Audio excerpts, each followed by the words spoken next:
রাম 1500 টাকা গাছ,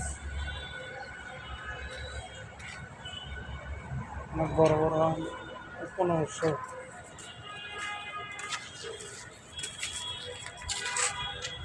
এটা 6,500।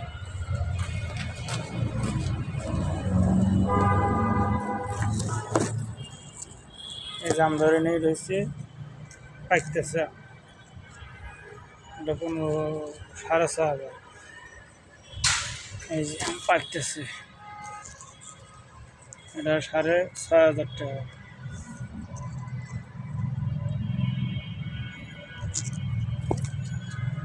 আম অনেক পেতেছে আম, এটা হলো 6,500। এই পাশে আছে আম, বান্ধা থিছে, বান্ধা ছিলাম কইরা যাবে তো। এই 6,500 টাকা গাছ, 6,500, 6,500। এইটা হচ্ছে 1500 টাকা গাছ। এটা গাছ ছোট, না গাছ বড়।